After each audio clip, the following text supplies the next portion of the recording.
le slam.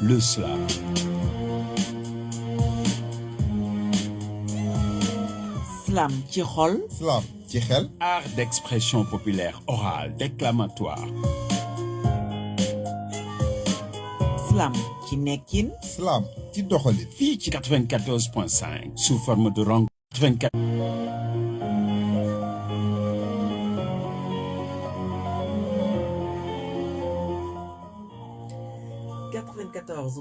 Dakar FM la rajo Bonheur seen émission Slam ci xol di am mardi bu jot à 19h30 ba 21h30 ñu naan slam gars yi di leen ziar di leen jox cër bu baax a baax fii ci 94.5 namoon leen nag lool xam naa ne nag sama nam nga ëpp seen bos waaye nag am ñi nga xam ne ma toog ak ñoom ci plateau bi nga xam ne ñoom la ñu àndal ci 4 émissions yëpp mu nekk waa collectif ji slam bu Guédiawaye slam sama gars yi slam maa ngi lay ziar. Page sur vous Diar Salam hello work maa ngi big up internet yi ak auditeur ak auditrice sur rajo Dakar FM leen ne slam di profito di wax bonne fête à tous les Patrice et Patricia de l'univers aussi di big up église catholique ak ji slam ñëpp ndeysaan ñoom ñëpp tamit ñu ngi leen di big up di leen jox cër fii ci 94.5 slam sëñ Cheikh. slam Mame Diarra xam nga slam Sénégal slam Guédiawaye slam Afrique slam le monde entier. ndeysaan kon slam Guédiawaye slam Afrique slam le monde entier fii ci 94.5 Dakar FM la rajo Bonheur seen émission slam ci xol di am yan jour. ma xool kan moo koy jàpp. Mardi. Tous les mardis. Oui, à partir de 19h30. 19h30. Jusqu'à 1h30. Jusqu'à 1h30. 21h30. Ah d'accord, je croyais que tu as dit 1h30. 21h30. Non, tu as dit 1h30. Non, 1h30. Accent français. Bon, on aimerait bien mu dem ba 1h30 hein. D'accord. Il faut parler. N'importe quoi. Bon, merci encore une fois 94.5. On va tout de suite démarrer avec comment il s'appelle encore King Torodo du collectif Slamagun de Diamagun. Le roi RN King Torodo et Oumou roi RN. ñoom ban collectif la nekk. ñoom ñoo nekk Slamagun. Oui. Waa Slamagun ñu déglu leen. Toi et moi on vit un amour magique, car on s'aime, sans savoir le comment ni le pourquoi. Et on s'aime avec agrément, la graine de la joie.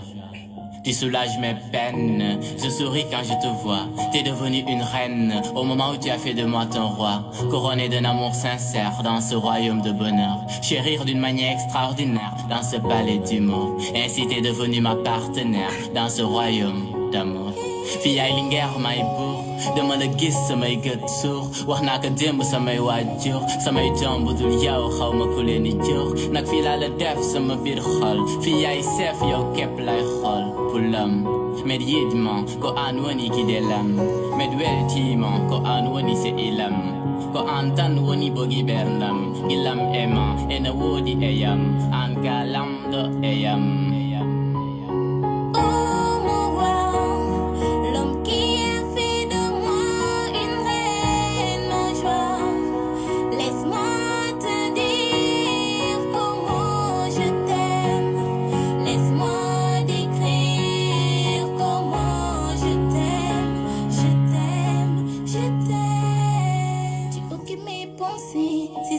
C'est sur tes lèvres que je me pense, oui, pour oublier mes soucis.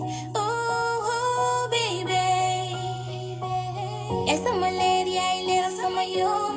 Yaay barrière bi bari waxi nooni. Yow sama wet lu bondu ak si ma. Sa xol du dëkku kiriku ba may mar naan. You my only, without you I'm nothing. You're the king of my kingdom. You're the only one who can bring me freedom. La femme qui a fait de moi un roi. Laisse-moi te dire comment je t'aime. Oh mon roi, l'homme qui a fait de moi une reine en joie.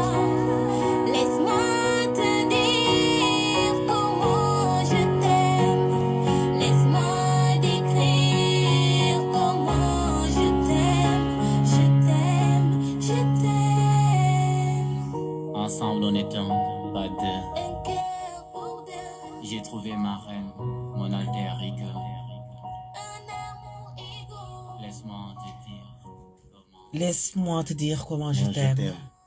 mais jaax gis nga mbëggeel waaw. comme tey jii man fu ma la bëggee damay gumba waaye yow yaay nekk jant bi nga xam ne yaay leeral samay biddéew mais comme man mën naa ko jële exemple diggante man ak ñi ange waaw ñi ange tey jii nii moo nekk jant bi nga xam ne mooy leeral samay biddéew parce que man ak moom ñoo ngi dund amour bi nga wax bu ñuy wax amour capital waaw dañoo bëggante nous sommes comme des âmes sœurs ah mbëggeel bi tey son King Torodo bi tey loolu lay firndeel nii entre mbëggeel ñaari couple yi koy dund ñu war a former benn corps c'est pourquoi dans les saintes écritures on dit l'homme quittera son père et sa mère et s'attachera à sa femme pareillement aussi pour la femme fu nekkee ku si nekk quitté na tey waajuram tey ñu former benn couple nii waaw dañuy am njaboot bu barke ainsi de suite te loof bi dañ koy mën a dund tey mbëggeel tey gi dafa am li ñuy wax côté bànneex ak nakar moo tax dans l'église catholique dañuy ne fooy takk sa jabar da ngeen di marier pour le bonheur ak kii ni pire malheur waaw le bonheur et pour le pire waaw parce que loolu mooy capitaliser mbëggeel quoi léegi xaaral ma bàyyi léegi sama maître mu daal di développé. ah waa maître. spécialiste la sa affaire yi. bu dee ma reetaan la waay mais maître professeur ñëwal. waaw bon en fait l'amour dafa nekk voilà thématique bi nga xamante ni c'est central voilà quoi dans le monde entier foo dem c'est le langage bi nga xamante ni voilà quoi c'est universel. bépp foo dem ci àdduna bi.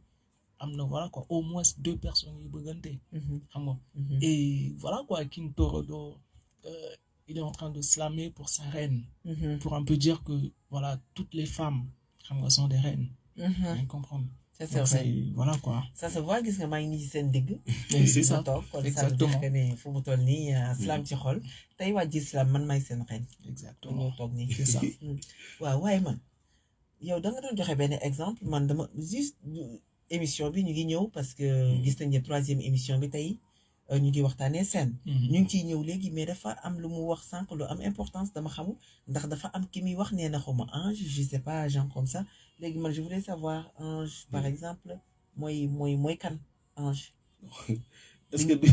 est-ce que duñu bàyyi wu sedd sax non wax ñu kan mooy non mais non dañu nekk ñun xoolal fu mu toll nii free dañu émission bi dañu free instant bi mi ange moo nekk sama am sœur chaque fois moo may jox à part sama yaay bon moom moo may jox inspiration aussi ñu jaar fu garaaw fu nga xam ne may loolu quoi mënu ma ko exprimer fii nii non mais fii nga ko waxee kon mënoon nga ne rek ne non mais j'ai écrit un texte je suis désolé sors les dossiers génneel dossier non bind na j'ai écrit un texte bi nga xam benn texte bi nga xam ne waaw fu ñu jaar man ak moom yëpp ci texte boobu noonu texte boobu moom mi ngi lay déglu instant bi oui je pense bien que moom mooy déglu nii quoi yow kay yow fu mu toll nii li ngay wax c'est parce que mu ngi lay déglu moo tax mais xam naa bu la déglu woon lii yëpp doo ci dugg yow bu la déglu woon lii yëpp doo ci dugg yow nañu bàyyi mu sedd comme li nga wax rek naa ci xam nga Dakar lu muy sax doom ko xam ci rek moo ko xam waaw noonu la fa demee nag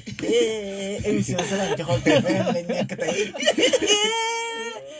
gars yi jaara yaa ngi may wax loo de mi ngi la mu saf de nee na kaka macca ka xam loolu de am na paccal limon toj ci neem li xale yi di wax paccal ci limon ba pare toj ci neem n'importe quoi arrête bon léegi tey ñuy waxtaanee émission Salam ci Xol di am 19h30 21h30 tous les mardis waaye premier tey ñu ànd ak collectif Gislam première émission bi ñu waxtaan ci collectif bi deuxième bi ñu waxtaan ci lii di mbind waaye troisième bi tey ñuy waxtaanee lii di scène nag lan mooy su ma ñëwee scène ma jox ko Cheikh doolu ñëwaat ci bonne nouvelle donc lan mooy scène ñu ñëw ci lan mooy scène d'abord su ko defee buñ ci jàllee ñu door a ñëwaat ci taxawaayu artiste bi ci kaw scène nan moo ci taxawaayam. Déjà dans un premier temps la scène elle est constituée de mooy partie bi nekk ci kaw mooy estrade bi fi nga xamante ni artiste bi foofu lay taxaw ak public bi xam nga beaucoup de gens font en fait l'erreur de voilà quoi bañ a boole public bi ci scène bi parce que en général la scène c'est 50% l'artiste et 50% voilà le public. Ça veut dire que ne public bi public bi ci bu ñu scène naan bi moom. scène maanaam public bi ci la bokk. ci la bokk effectivement à 50%. xam nga tey jii boo ñëwoon di slammer wala di woy public bi woon la ginnaaw c'est plus une scène. waaw xam nga leneen la quoi. donc voilà on peut dire que scène bi lii la public bi ak kii bi artiste bi la. avec les autres musiciens. d'accord scène bi daal maanaam artiste bi fi mu taxaw. loolu mooy scène bi bu fekkente ne nag mi ngi koy def ak ñeneen donc public bi fi ñu taxaw tamit scène la. exactement donc bonne nouvelle. oui juste que pour indi confirmation si lu Cheikh Slam wax. tey gii nii scène fi nekkee tey gii nii yow slameur bi comme étant que ma jëlee ko si slam piste bi duñ fa fekk micro ak benn trépied ak public bi mais tey gii nii public bi fu ñu la wanee ginnaaw dem. scène bi li muy njëriñ maanaam vide la quoi kenn du la déglu dootul amati sens.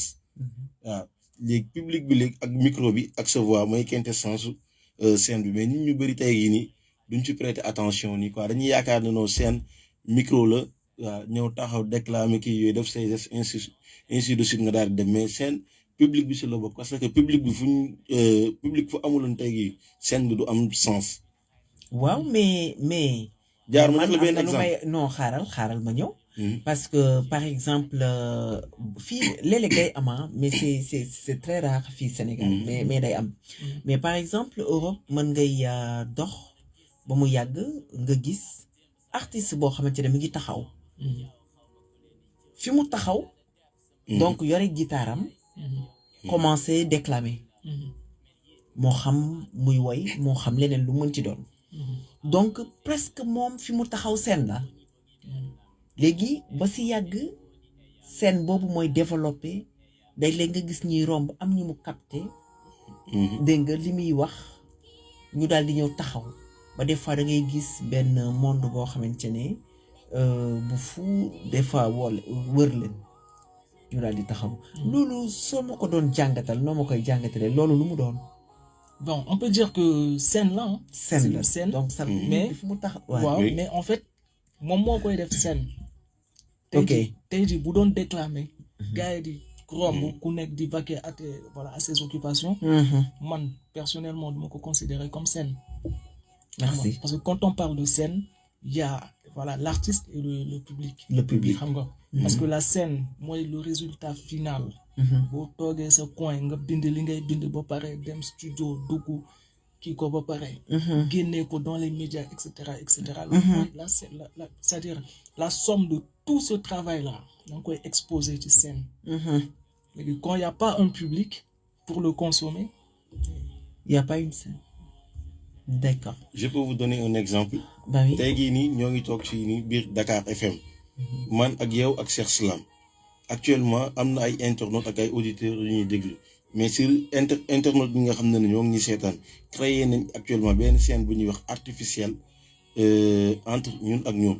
scène artificielle bi c'est-à-dire que ñoom ñoo ngi ñuy xool à travers dans le net. Facebook tey gii nii président cortège bi muy jël di romb nii quoi day créer benn scène bi nga xam ne pour scène de pollution c'est-à-dire que ay nit ay ful lay tramé quoi.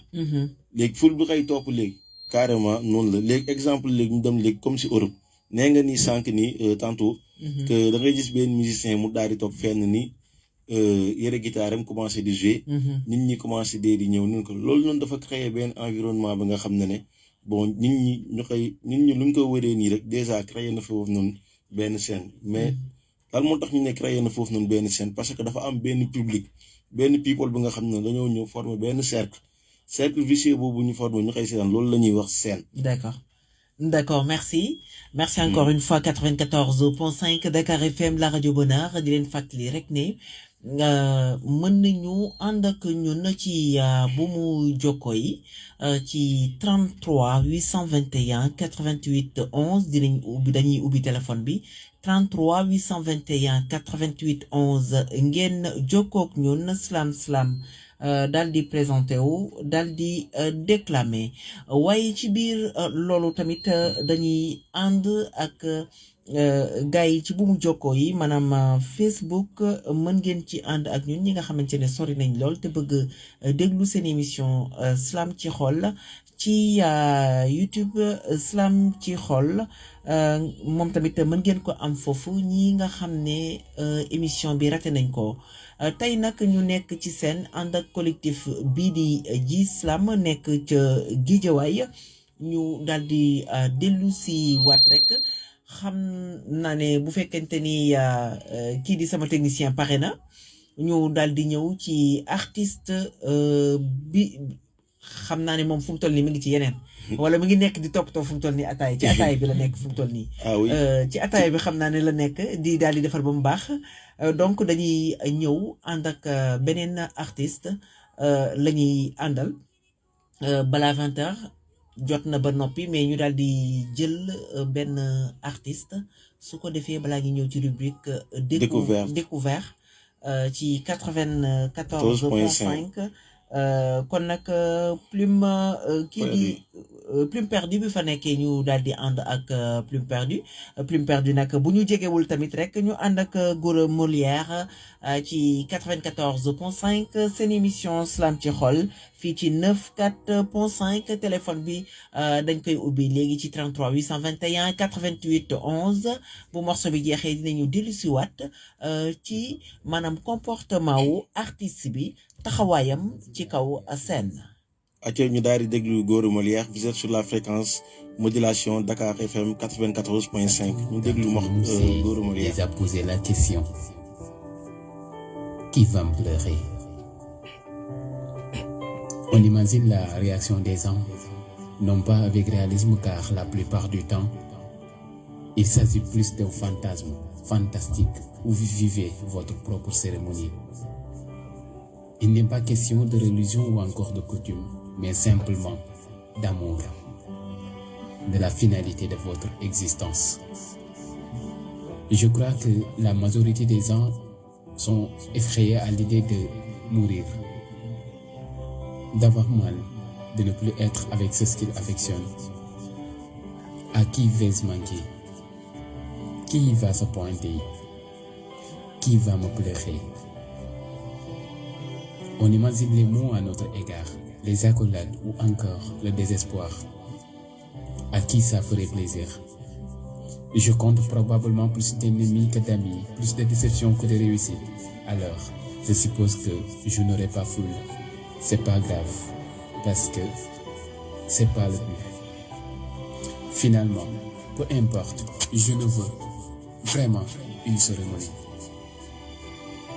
Ce n'est pas que je suis contre, c'est juste que j'aime pas l'hypocrisie. Pourquoi venir alors de mon vivant? Je ne comptais pas tant que ça. Pas suffisamment pour ne pas me faire mal. Pour ne pas être irréprochable. Pour disparaître durant mon combat, le jour de ma mort. Je ne désire pas avoir des milliers de gens, simplement laisser une trace de moi dans le présent. Je serai plus. C'est tout bien, alors pourquoi je dois aller plus loin? Ma réponse ne se trouve pas dans qui va me pleurer, mais plutôt dans que vais-je laisser. Un matin dans ma chambre, j'ai dû songer à la question, non pas dans un fantasme, mais ce qui allait arriver.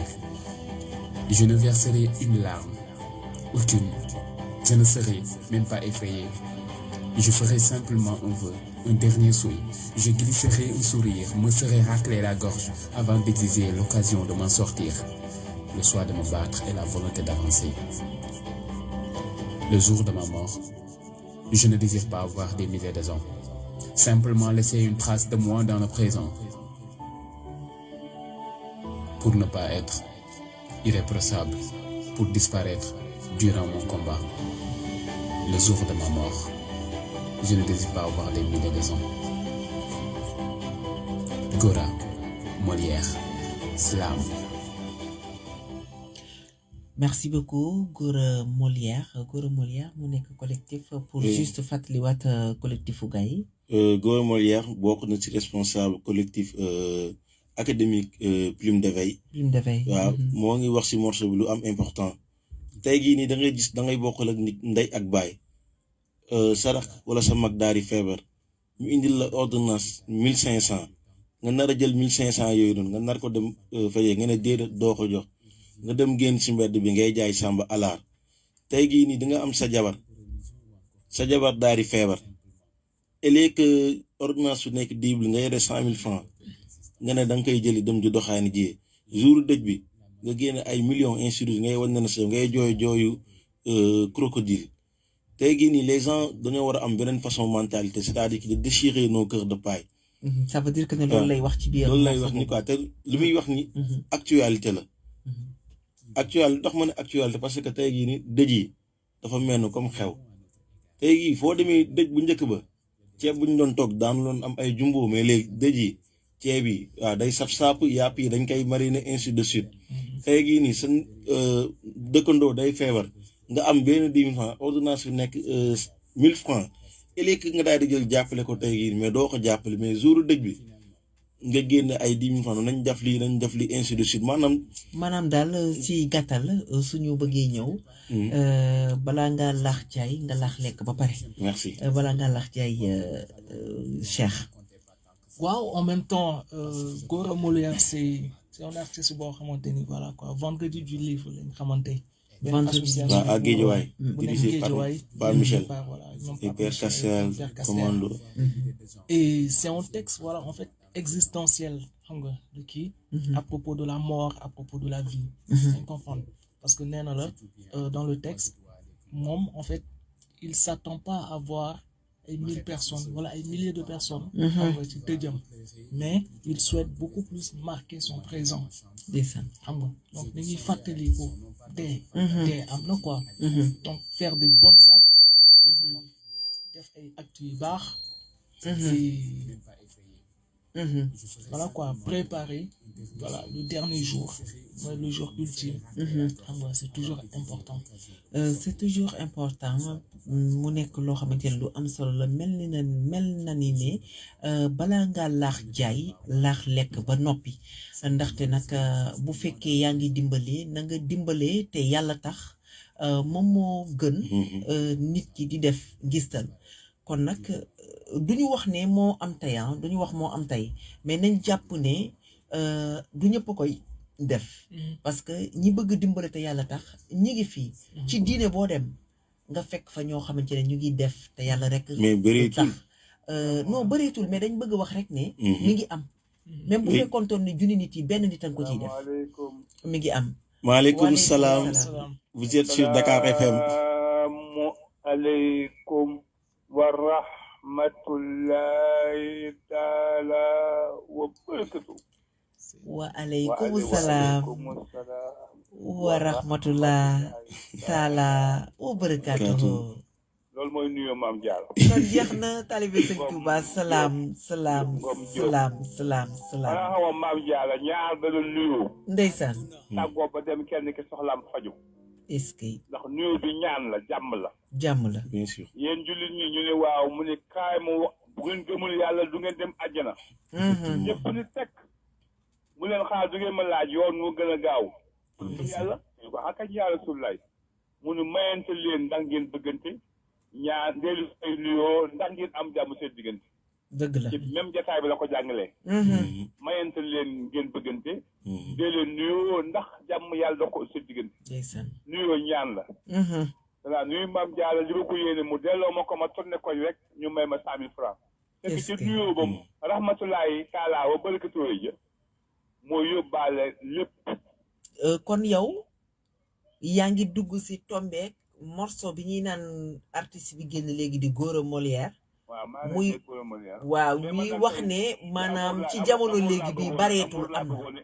na d'accord ok j'interviens aujourd'hui au nom de la groupe parce que tout le monde le chante d'accord maa ngi nuyu jëwrin mooma taw foofu ndeysaan tey jëwrin toog fi Cheikh moo fi toog ak bonne nouvelle Cheikh ak bonne nouvelle Demba Sarr nag nee ko dinaa ko jox ñaari conteneur ñebbe moom popp ñebbe sax la yor fu mu toll nii ñaari conteneur laa ko tegal léegi nag tur la mu rafet waaw on a tellement chanté tellement parlé dans les bibliothèques boo dugg juróom-ñaar fukki téere yi ci amour dong lañ ko bind.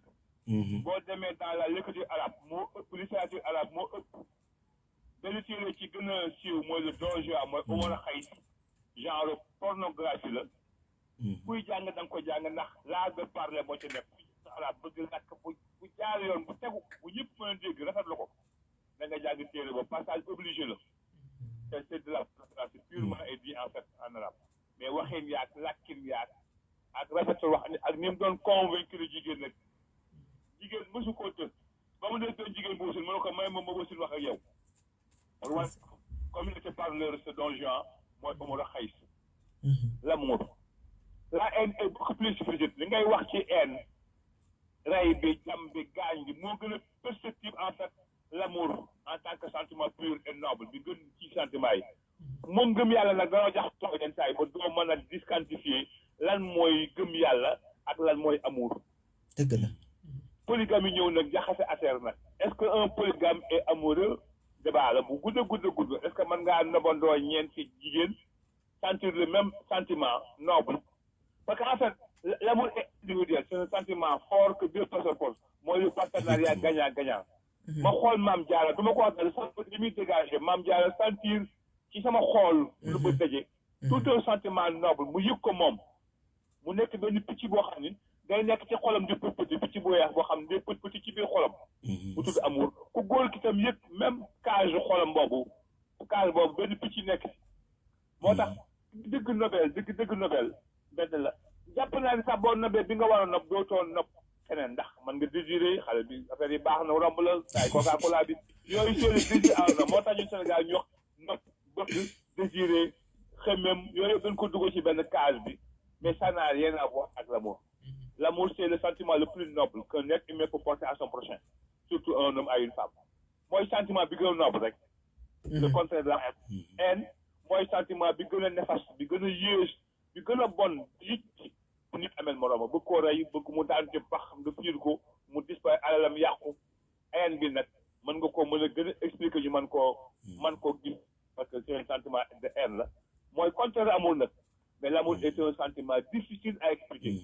way nan ko kër yi tëgg nañ ko yéen ñaar ñooñu yéen a ngi ci wax ba kenn ki naan kii moo gën a nekk spécialiste mais dañ ci wax l'an 2025 ay wax l'an 2070 ña fa toll wax ca l'an 3000 ña fa toll tamit du ko way te duñ ko mas a comprendre dafa jaxasoo ak gëm yàlla mais noblesse la quand même noblesse la ci nit koo xam ne ki nga bëgg dëgg même bu dee yelwaan nga til ko ba tam di la gis xale bu jigéen topp benn xale buy baram karawam yow doo comprendre mais dee la ci pare te ànd ak moom waa ji liggéey si mu dara day sàcc yaayam du ko may dem na parce que xol bi dem na ba pare bon nan la fare ne avant muy dem nan la ñu purger par la tête avant ngay nopp nan ngay purger nan ngay tamee nan ngay seggee ba bu jaaree yoon ba nopp ba nga mën a jël sa xol def ci te loolu la ñu bëgg en fait li ñu bëgg mooy bala ngaa lekk li ngay lekk nga tànn ko mooy ceeb boo ko tànnee ba mu set ma xam ne lépp noble la nga soog ko def ci li doodu koy suur moo tax ceeb bi ñu koy suur daa gor la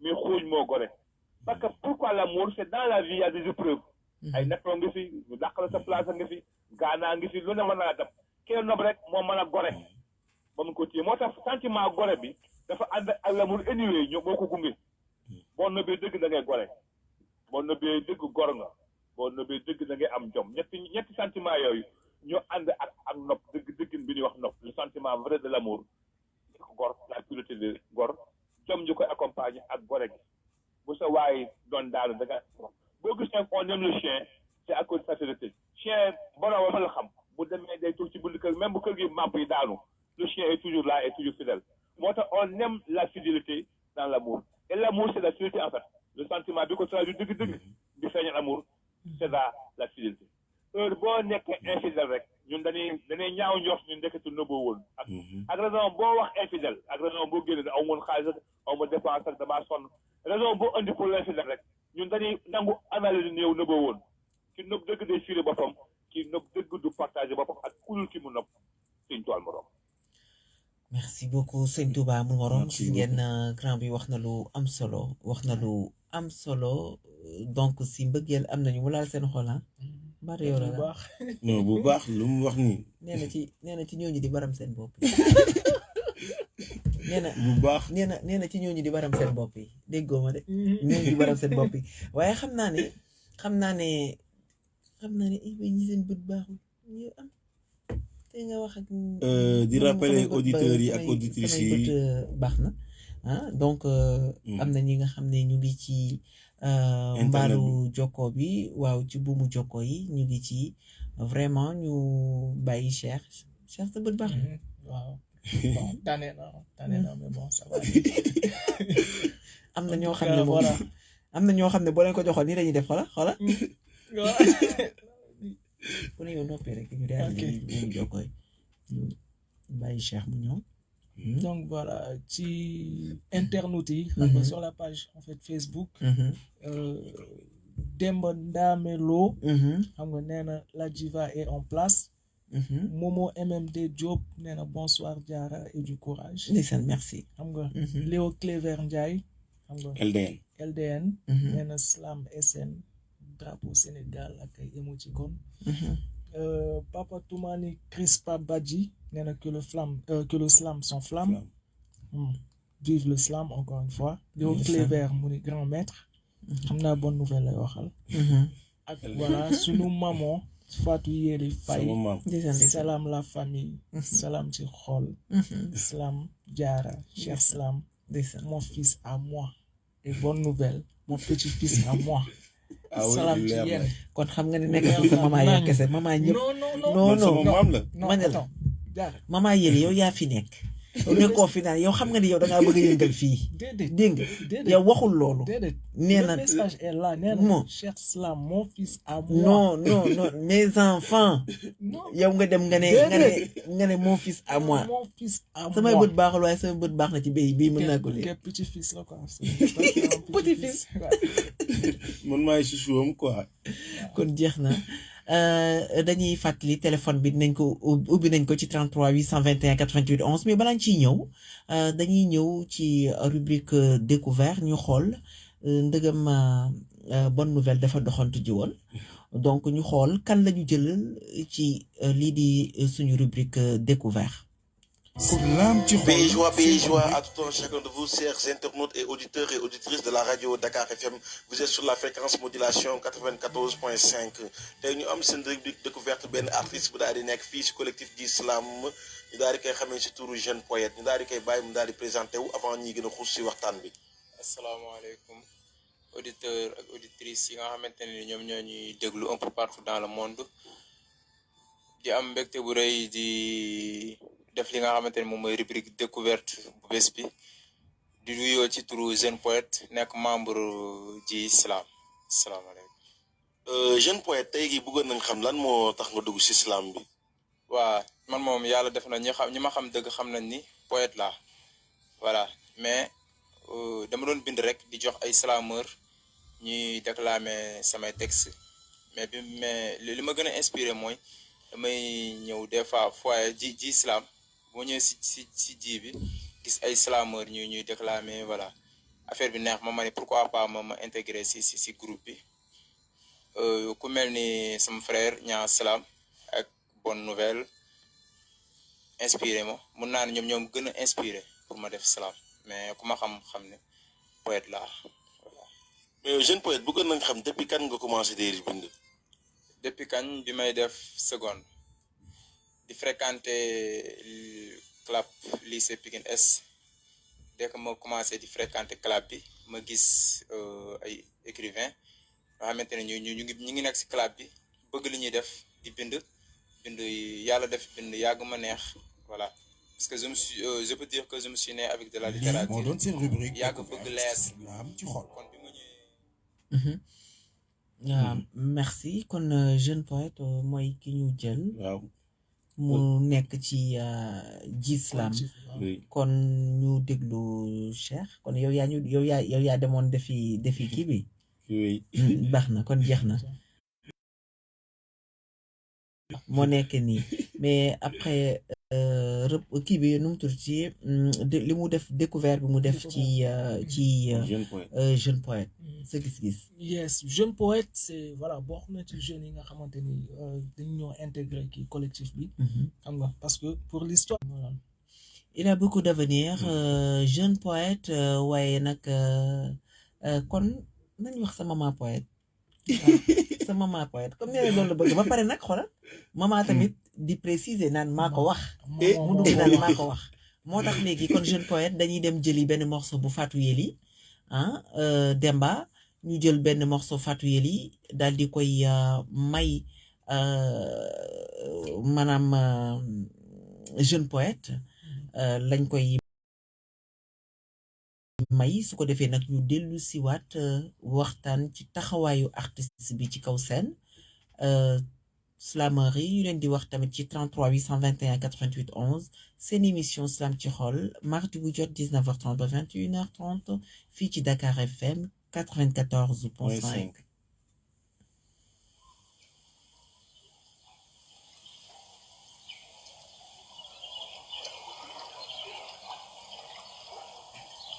Reviens. Come back. Ah, dellu sil waay. Volte.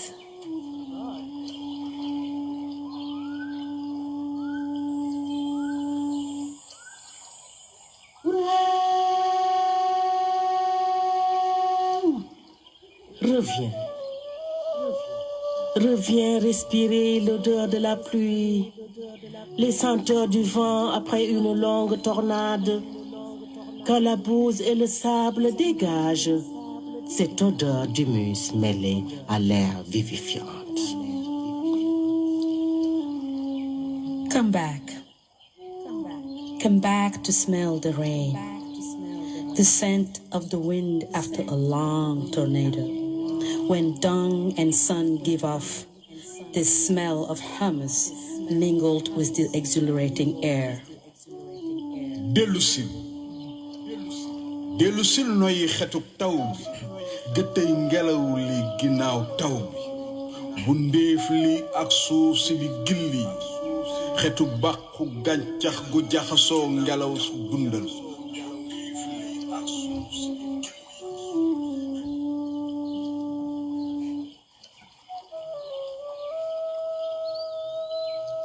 Reviens te promener sur la berge, près des algues, dans la puanteur des poissons morts et des immondices qui ont transformé cette baie jadis propre en un détritus ambulant. Come back to walk on the bank near the seaweed in the stench of the dead fish and filth that have transformed this once clean bay into an ambulant detritus. dellu sil doxantu ci pegg bi ci wetu waag yi ca ngetu jën yu nëb yi ak mbuubit soppi tefes gi setoon démb sën buy tambaambalu Reviens danser au son du djembé des enfants de la rue, chérubins, écuelles en bandoulière sur leurs épaules si frêles. Come back to dance to the sound of the djembe, of the street children, cherubins, bowls slung over their shoulders so frail. dellu sil dakkase ci addu jémbi guney mbedd muuminu yàlla yi gàddu këll ci seen wagg yu nooy nepp yi Reviens chanter avec moi le blues des déshérités qui n'ont plus d'espoir et n'attendent plus rien. Come back to sing with me the blues of the disenfranchised who no longer have hope and expect nothing anymore. dellu sil nu way bambaanewun way ndóol yi deseetul jenn yaakaar te xaaratuñu dara. Reviens tout simplement pour comprendre que tout au fond de l'abîme, on a besoin d'une main secourable pour nous aider à remonter. Just come back. To understand that deep in the abyss, we need a helping hand to help us go back up. dellu si rek waay ba gis ni ci xóotaayu mbambulaan gi soxla nañu loxo wallu bu ñuy dimbali ba ñu yéegaat. Reviens. Come back. dellu si waay. Volte.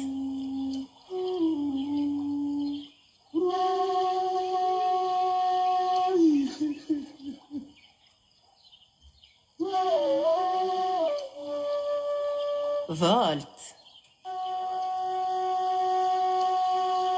Volte.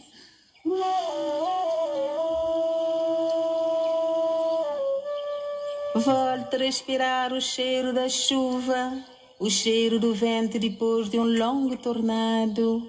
Quando o estrumo e a areia exalam aquele cheiro do humus, misturado com o ar vivificante.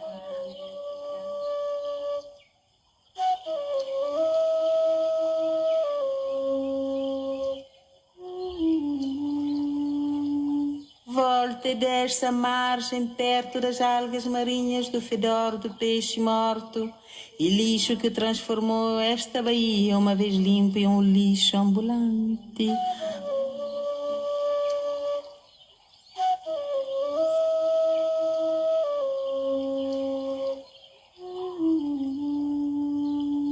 Volta para dançar o som do djembe das crianças da rua querubins, taças penduradas nos ombros frágeis. Volta e canta comigo blues dos deserdados que não têm esperança e não esperam nada. Volta simplesmente para entender que no fundo do abismo precisamos de uma mão amiga para nos ajudar a erguer.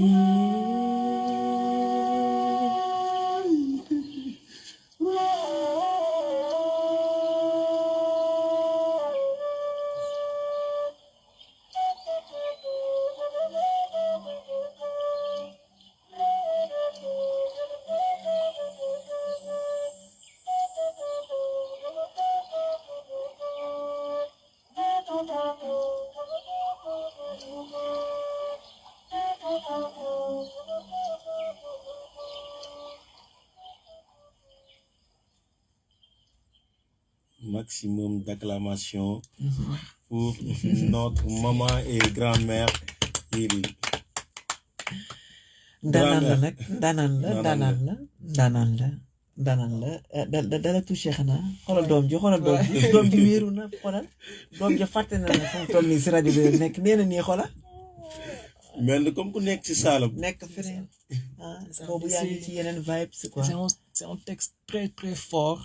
Xam nga. Ouais. Et je me suis vraiment retrouvé voilà dans le texte. Ouais. Et voilà quoi gars yi dellu si leen quoi. Tu vois.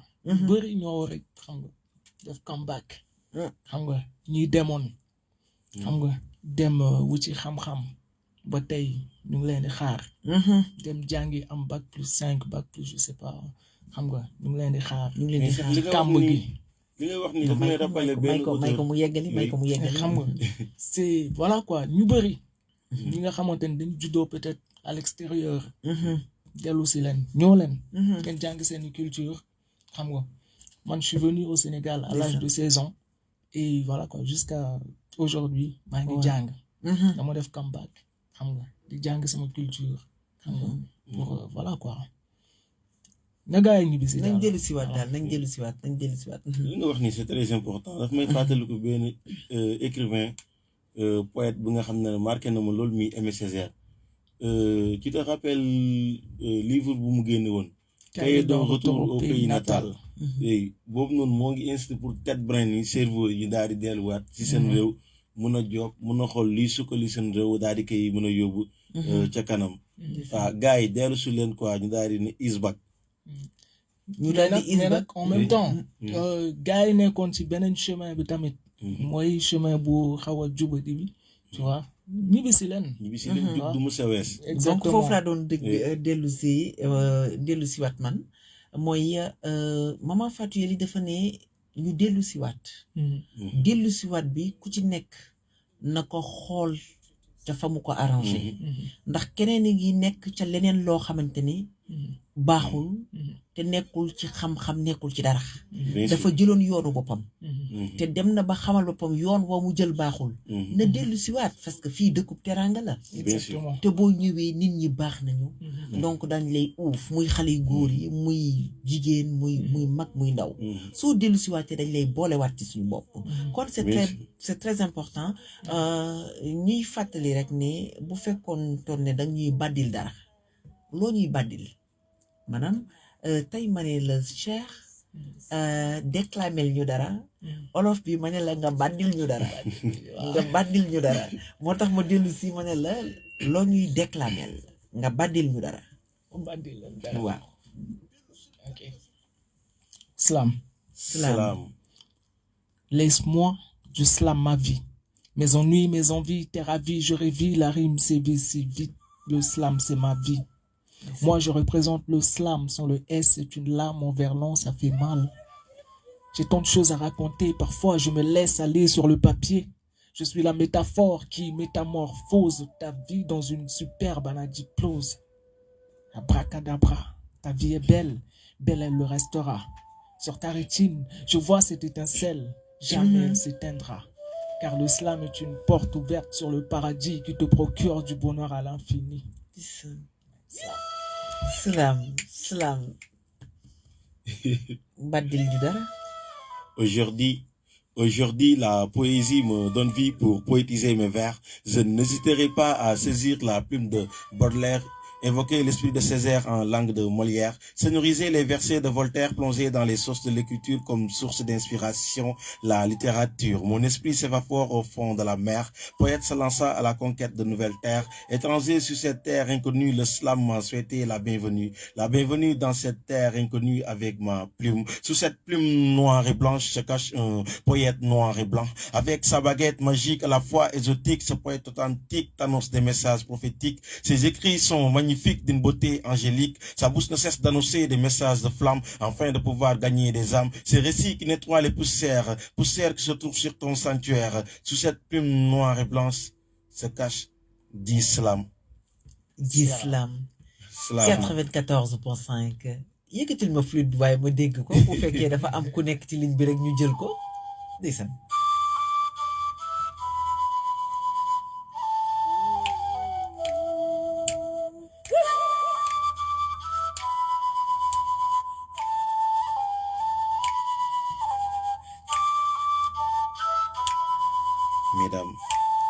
Mesdames et messieurs, je me sers de ma plume rébellion qui me sert d'émotion, vérité absolue, source de motivation.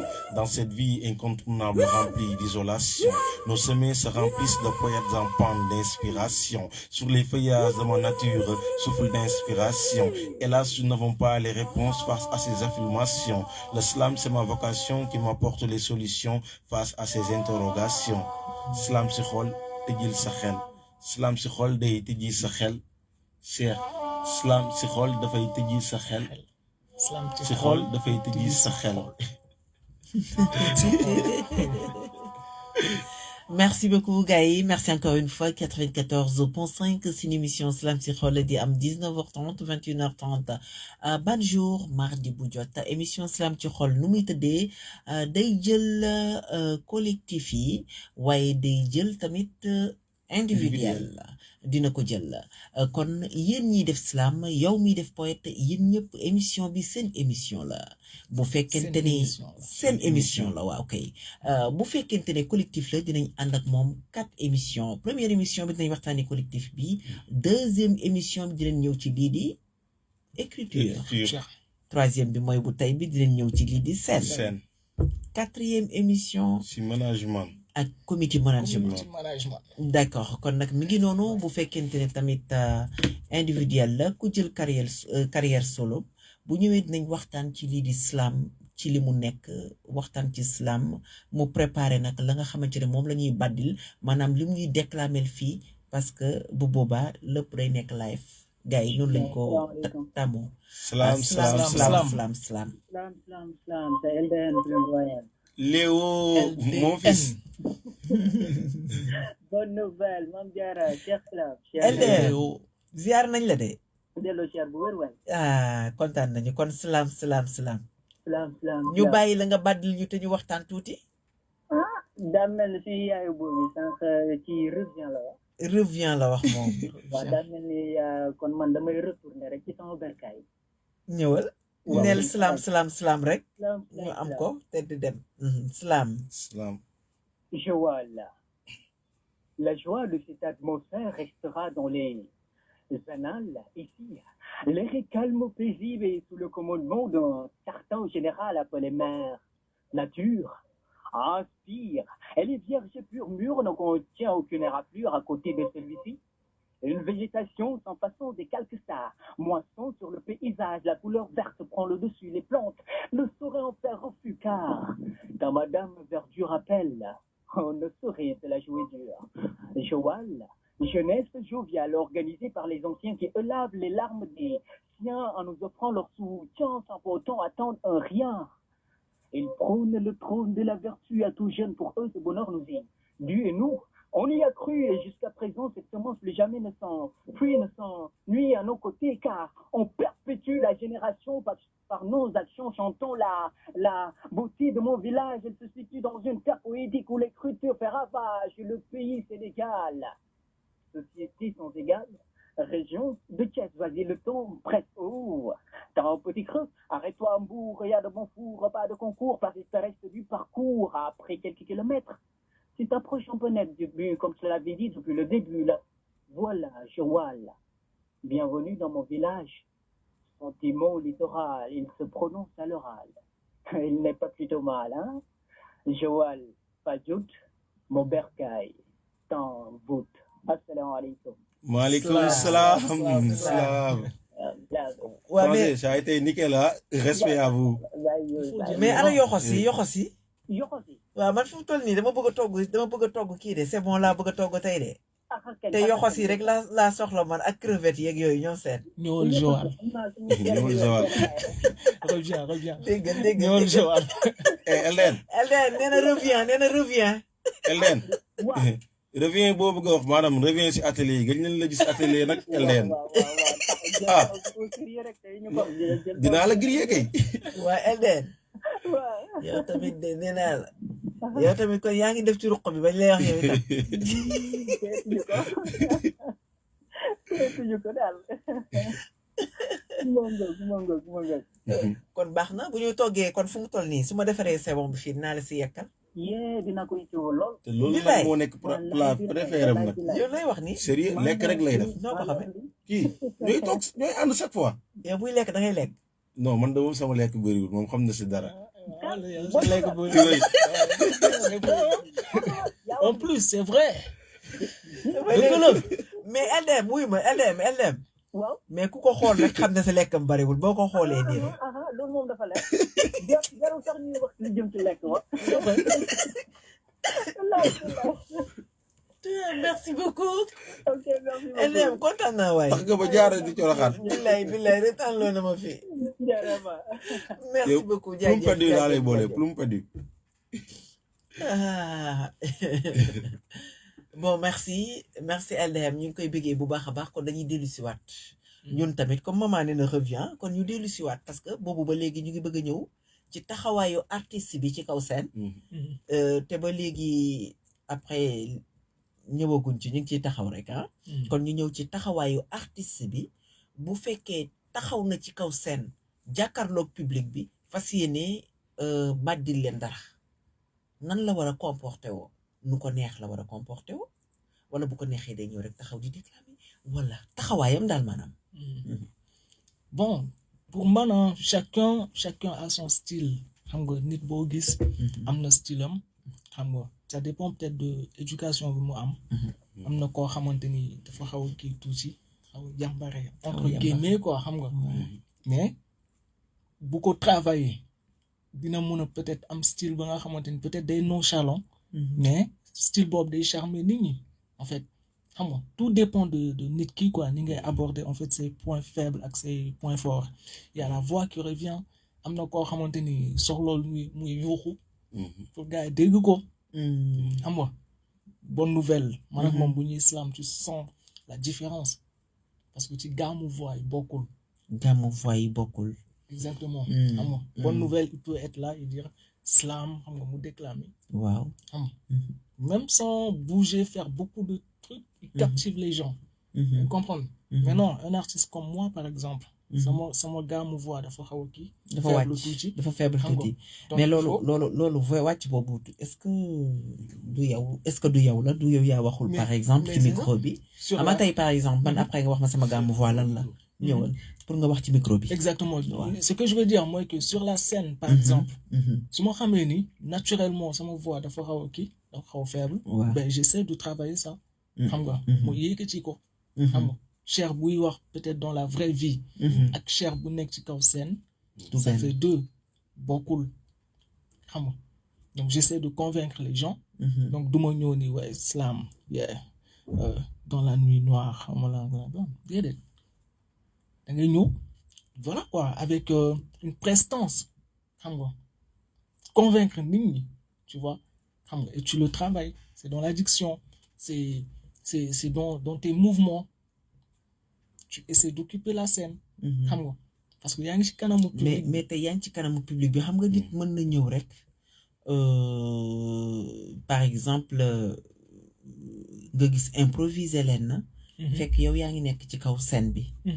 yaa ngi déclamer kay jóge fee rek ñëw maanaam improviser leen léegi si boobaa yow nooy def. improviser leen ça veut dire. exemple non improviser exemple tey par exemple man ma ñëw tey ma ñëw ñaata at la woon ba léegi lu ne ma dégg jàpp tëw baay gisuma beneen góor waaw xooluma beneen góor budul yow mi ñëwal slam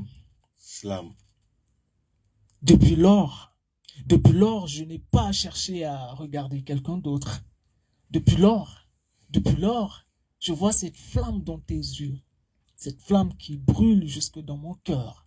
Depuis lors, depuis le premier jour. Bon, voilà.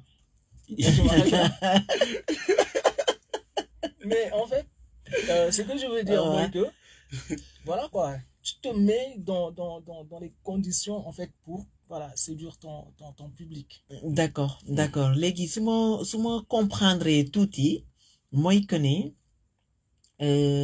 lii benn collectif waxoon dafa mel ni dañ jël si waat dañ ko dëggalaat tey mënoo ñëw wax di déclamer di wax ak koo xam ne dafa décédé nga am lu la naqari nekk fa di tëbaka dal di ree c'est impossible. C'est ça. Ah, parce que là tu es triste d'abord. C'est ça. Donc mënta niroo bokkut ak tamit nga ñëw dégg nga ay gisuma beneen góor xooluma beneen góor ba pare ma ñëw gisuma beneen góor taxaw mel ni kuy jooy donc gisuma beneen góor ñëw firi xooluma beneen góor xam ne man mii kat vraiment mooy loolu. D'accord. Bonne nouvelle. Oui, li nga wax sànq c'est très important parce que non seulement que sur scène bon comme tey jii fi ma bëggee wax Diarra je t'aime bokkul diction yi tonalité yi bokkul. Comme ça tey gis mu ne Diarra je t'aime. xam nga loolu noonu côté damaa ñëw dëgëral sama voix. mais boo doon nooyal nan lay dem. non waxal rek même chose. léegi jaar je t'aime parce que c'est l'émotion. damaa ñëw ne ni Diarra je t'aime ak ku ñëw ni Diarra je t'aime maanaam kooku day ñëw pour conditionner la